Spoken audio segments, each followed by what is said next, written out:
Hey guys, DB Right here, and today we're continuing with What If Tien Stayed Evil? And I believe I have managed to cook up quite an exciting part 3 for us. So without further ado, let's get into this.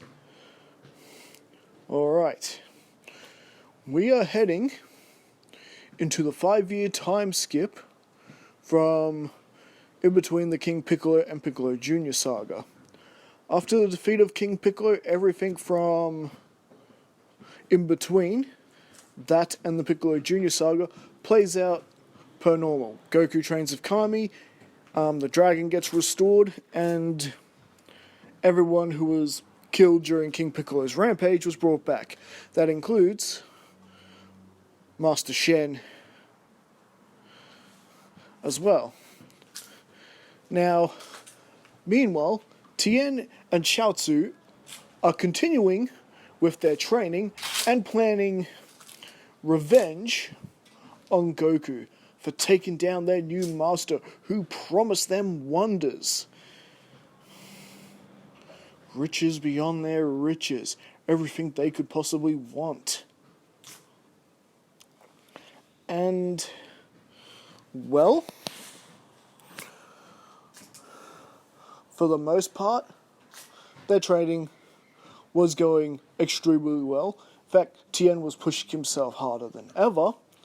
And well, one day, Tien is greeted by a certain figure in the distance. As, at first, Tien's all, "Who are you? Show yourself! Come into the light!" But as he gets closer, he recognizes the figure instantly as the reincarnation of King Piccolo. Yes. Piccolo Junior has returned to Tien and Chaotzu in order to rebuild their alliance and get their revenge on the goody two-shoes who dare stop them in the previous part. And they plan to do it at the World Martial Arts Tournament, which is only due to begin 24 hours from now. And meanwhile, 24 hours later, Goku has reunited with Krillin and Yamcha, along with Bulma, Master Roshi, and Launch. Goku now an adult, and let's face it, a giant, at least compared to Krillin, and all of them are settling in, catching up, having a good old time as they prepare for the tournament. Goku knows Piccolo Junior and Tien will be there, thanks to the warnings from Kami. And, much like in the original, everyone who gets through in the original story gets through, and the matches are exactly the same. However, Mercenary Tao doesn't really have much interest in killing Goku at this point. No, Mercenary Tao wants his brother's students to mostly pay for betraying the house, and especially siding with King Piccolo. After all, that is a line that not even Master Shen would ever cross.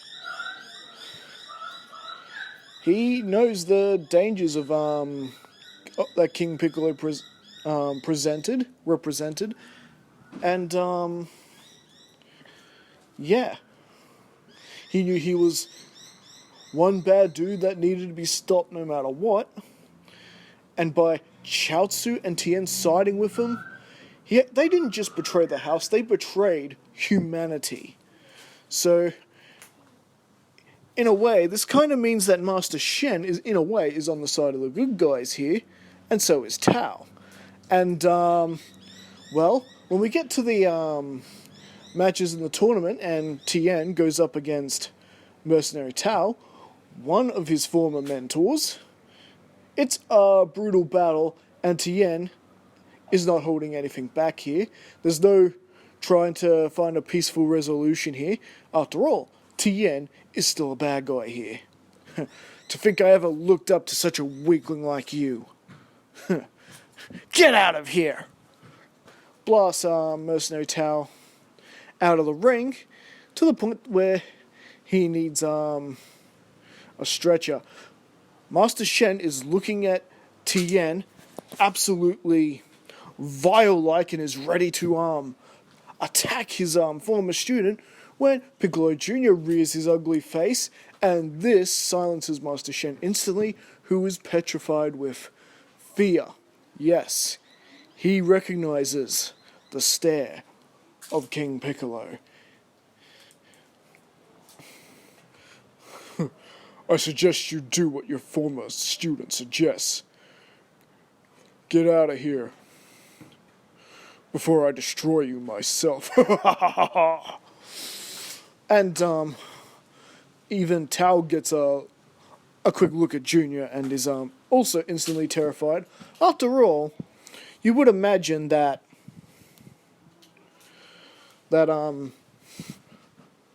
Crane Hermit would have told his younger brother Tao Pai Pai all about King Piccolo and what he looked like. So, with that,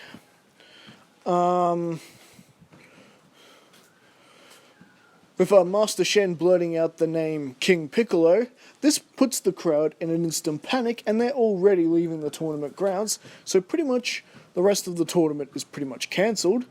I mean, Goku doesn't even get to have his little match with Chi-Chi, and, before the announcer could really make sense of what was happening here, Hero, the disguised Kami, who was meant to fight Yamcha in the tournament, springs into action and sneak attacks Piccolo, and Piccolo and Kami are already having an all-out war before everybody. And since, the crowd is evacuated, at least there's not really any danger of anyone being killed in the crossfire now.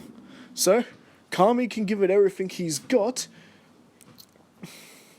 and, Tien tries to assist Junior, but Goku is there to battle back against Tien, and this does prove to be harder than what it does in the original, because again, Tien has proven himself to be stronger in this point in time. He trained harder, and plus he's got Chaotzu helping him with shooting pot shots at Goku and trying to paralyze him, which does tend to slow Goku down a little bit, but not all the way completely. At least, that is until Krillin and Yamcha start double teaming on Chaotzu. Now, Kami goes for the Mafuba on Junior, just like in the original, only to have Junior reverse it, and now Junior is squarely focused on Goku as he gets Goku off of Tien and continues an all-out battle with Goku, while Tien and Chaotzu are battling it out with Krillin and Yamcha. And it's quite an intense battle on all fronts. You're not gonna break my leg like you did last time, Tien. Whoa, Fang Fist! And got Krillin and Yamcha, who have become quite adept to teamwork and double team sort of fighting, and that it is getting the better of Tien and Chaotzu to the point that Tien is actually forced to abandon Junior and leave. Especially when Roshi was getting ready to join into the fray too. And meanwhile, as Tien resorts to a soul flare and runs off, it's pretty much down to Goku and Piccolo, and ultimately the battle ends up ending just like it does in the original anime. And, but the only difference is Goku didn't win a tournament. He beat him down enough, exactly like he did in the original story, to get the win, and just like in the original, he gives Piccolo the Senzu Bean and decides to let him live, because if Piccolo dies, Kami dies, and there are no Dragon Balls. Turns out Goku knew that from the beginning, and yes. That pretty much concludes the tournament, and Chi-Chi decides to reveal her identity to Goku, sort of thank you for saving her life and whatnot, and this is where he hears what a marriage is and all that, and they get married at the end of Z, and in the 5-year time gap have a little kid in Little Gohan. And, well, as for Tien and Chaotzu, they're sort of up in the mountain somewhere alone, just in complete disgrace. Junior wants nothing more to do with him. They ran off on him. If they go near Junior, he'd most likely obliterate them or something like that. However, now Raditz has turned up, and he's going to the nearest high power level that his scouter has detected. There's 2 of them, and that would be Tien and Chaotzu. And this is where we're going to be leaving things for right now. So, what do you guys think? Did you enjoy this part? Will Tien and Chaotzu be joining Raditz this time? In this timeline, I mean, a strong, unbeatable force like Raditz? They'd be quite the handful. And it'd be in fact, they would outnumber the heroes in this part of the story, I think. So, with those thoughts in mind, don't forget to like and subscribe, and I will see you guys again next time as we continue the story. Alright, catch you later.